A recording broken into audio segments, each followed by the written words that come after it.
This video is proudly sponsored by Gamersgate. Download games anytime, anywhere. Visit Gamersgate.com.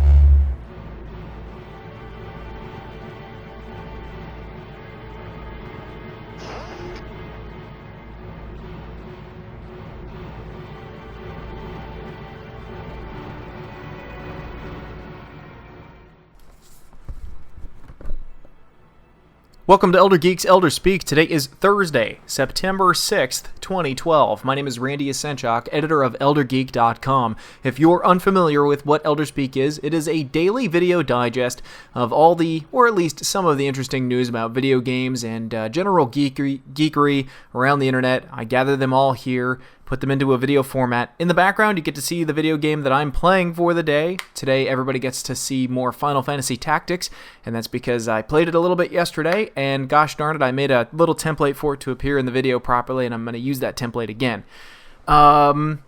As always, if you would like to skip stories, the time codes and descriptions are, of course, found in the information below the video, but that ought to do it. There's actually some pretty interesting news today, and so I'm going to get right into it, because I'm probably going to get pretty opinionated as well as I go along. Ubisoft is scrapping their always-on DRM for PC games. Now, this, of course, is absolutely wonderful news. The always-on DRM for PC games, I doubt, really stopped anyone from pirating their game. In fact, I would assume that it was actually motivation for people to pirate their games because it became more of a hindrance than anything else. Again, that is not me saying that you should be pirating games. I'm just saying that it is annoying as hell that Ubisoft actually had that done in the first place. According to the interview with Rock Paper Shotgun, it turns out that they actually dropped the DRM a little while ago and then just chose not to say anything about it until now, which I'm not going to say I feel like it's a lie, but there's something that feels a little bit disingenuous about it, because if they had dropped that always-on DRM a while ago, you would have thought that they would have actually made that announcement. I'm certain that Ubisoft's PR agents read all the nasty things that people say about them online. And so I would think that if they wanted to kind of regain some face, they would have said, hey, we are scrapping this always-on DRM. That's kind of an interesting little story when they had said not long ago that 95% of their PC gamers were pirates. So I don't know what this means for the future of Ubisoft's games on PC. It's just really strange. I mean, I'm hoping that this doesn't mean that they're going to turn everything that they have into free-to-play versions of their current games, but we'll see. This actually kind of ties in a little bit with another story that I'm going to be covering. So, good news, but I fear that it might be a harbinger for something different from Ubisoft in future times. Steam Greenlight. If you aren't aware of what it is, it's basically a way of thumbing up or thumbing down video game ideas to be sold on Valve's service, Steam. Steam Greenlight was launched not long ago, and of course what had happened with it was people posting games that weren't ever going to exist, people posting games that were not their own, people were actually posting games that were already for sale on Steam, and in the end, Steam's Greenlight just ended up being a little bit of a joke. And there were just hundreds of submissions. They said that there was over 700 submissions, and most of them were garbage. And so what they actually have done is they have now implemented a new policy where if you want to have your game shown on Steam Greenlight, you now have to pay a $100 submission fee, which is a good idea. Now, the problem that a lot of people might have right off the bat is, well, gosh, Steam, that just means you're pocketing money right off the bat. Not so. They actually came forward and said the $100 fee is just to kind of cut out the riffraff, and that $100 they don't keep goes right to Child's Play, which is great. That actually is a really smart idea from Steam. No surprises there. But that should cut down the amount of crap that appears on Steam Greenlight. It should make sure that people really have a well put together and thought out presentation before they just chuck their games on Steam Greenlight, because $100 for an indie dev game might actually be a lot of money for that person putting it together. So that actually makes me hopeful for Steam Greenlight once again. I'm not sure how everybody really feels about Steam Greenlight. I I think it's a pretty cool concept. I think it's a wonderful alternative to something like Kickstarter, because this is Valve and Steam kind of putting their money back into the industry, which of course will make them money in the end, but it's going to give us gamers more of what exactly we want, because we get to vote up and down which games we want to actually see, so we can stop seeing just clones and clones of multiplayer shooters and so on and so forth. So good news coming out of Steam's Greenlight. Other good news coming out of Steam's Greenlight, it seems as though that the nearly vaporware for gosh, what, like 10 years now, Black Mesa, which is the reskinning and redesigning of the original Half-Life by a team of volunteer developers, is actually on Steam Greenlight, and I can give you the link for that as well. I don't believe it's actually approved all the way, but it's going to be a free mod regardless. So if you want to actually see it on Steam as a free-to-play mod or something that they just actually support through Steam by a single click of a button, you can go ahead and thumb that up. The Black Mesa project has been, I'm sure, a labor of love for years, and I'm sure they're going to be glad to finally get that off of their chests, which leads into yet another story about Black Mesa. They have announced the other day that Black Mesa will finally be making an appearance September 14th of this year, so not far off. Now, the only bad part about September 14th, it's like, I love you guys, I really want to play this game, and I've been dying to play it for forever, but they are really chucking themselves into the market at the wrong time. I wish they would just hold off until January 5th or something like that to wait until the end of the holiday season and not throw it in at the very beginning of the holiday season. But again, it's a free-to-play game, so I guess it really doesn't matter. So anyway, that's very interesting news, and congratulations to the Black Mesa team for wrapping up their projects.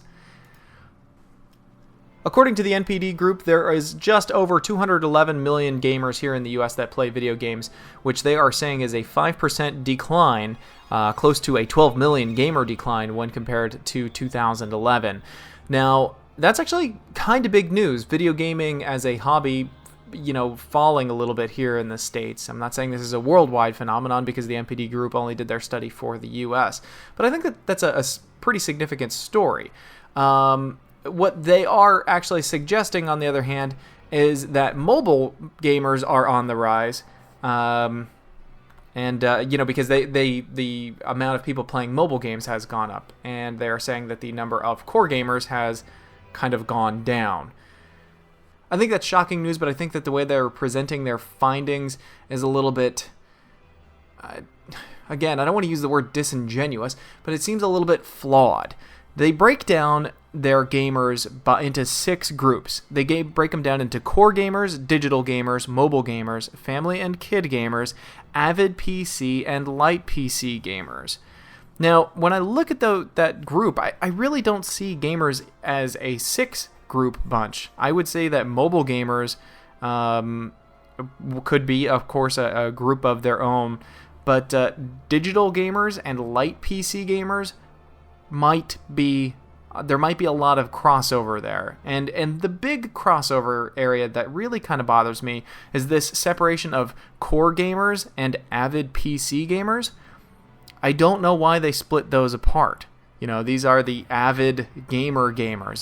These are the people that go out and they buy games in the droves. And so that's actually kind of interesting that they broke it down that way. So when you actually split core gamers, which I'm assuming that they mean core gamers, meaning the console gamer crowd, from the PC gamers who have the means to be both a PC gamer and a console gamer are both PC gamers and console gamers. Hardcore gamers are hardcore gamers. That's just the end of it. We don't really care where our games come from or what console they kind of appear on. We might have a preference of one over the other, but to kind of split that group up is a little bit crappy, if you ask me. But so anyway, the report that they kind of have coming forward is really interesting. They're saying that mobile gamers is on the rise, which everybody's going to be using this NPD Group's information, and they're going to be like, hey, let's make more mobile games. But they're also saying that the core gamers are the ones that are really making the most money for the industry. So I get that mobile gaming is on the rise. Because you know who plays games while they're commuting to work or while they're, waiting for their dentist to finally take them into their appointment, or they're sitting in the waiting room for wherever. You know who plays those games? Literally everyone. Everyone plays mobile games. I can't think of a single person who owns a smartphone that doesn't at least play solitaire. And I'm sorry, but that's still a video game. So, yes, obviously the mobile gamer crowd is on the rise because smartphones are on the rise. And anybody who owns a smartphone is going to be playing video games. If you own a smartphone and you don't play video games on it, you're probably the minority of the entire group. I actually don't play video games on my smartphone because I use my smartphone for basically just email and phone calls. I get my gaming fix out of like my PC and my console and everything like that. But people who are not regular and hardcore gamers, who own smartphones, who are just waiting somewhere, they'll play games on their phones. You know what? That's not true. I do play games on my smartphone. I'll play games on my smartphones like if I'm flying or if I'm riding a train or something like that. But so I guess that proves my point. Everyone is a mobile gamer. Everyone who owns a smartphone is a mobile gamer. And I don't even know if you need to technically have a smartphone to be a mobile gamer. I guess I could have been chucked into the mobile gamer crowd the moment that I had a phone that had color on it. So, I don't know. Everybody's kind of making a big deal out of this.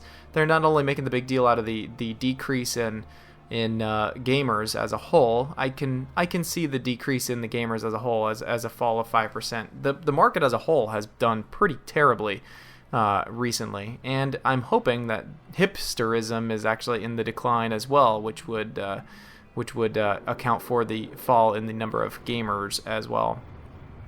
But I don't know. I'm so bad out of shape about this. It really doesn't affect me too much. I mean, as long as they keep making core games for me, I'll be happy. Yeah, I guess that's about it. It's not like teams are going to be pulled off of making the next Final Fantasy game to go and make a bunch of Square mobile games. I hope not. Anyway, I hope not. But anyway, that's about it. Really rambly today. I hope you've all enjoyed the footage in the background of Final Fantasy Tactics. I know I enjoyed playing it.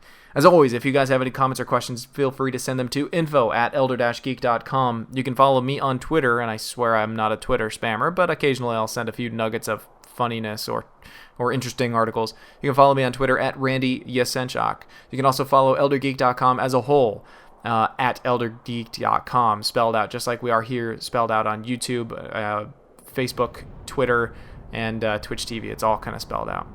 Thanks, everybody, for your comments and questions. Thanks for your emails. If I haven't got a chance to respond to some emails that you guys actually sent, I'm really sorry. It's been just a crazy busy couple of days for me.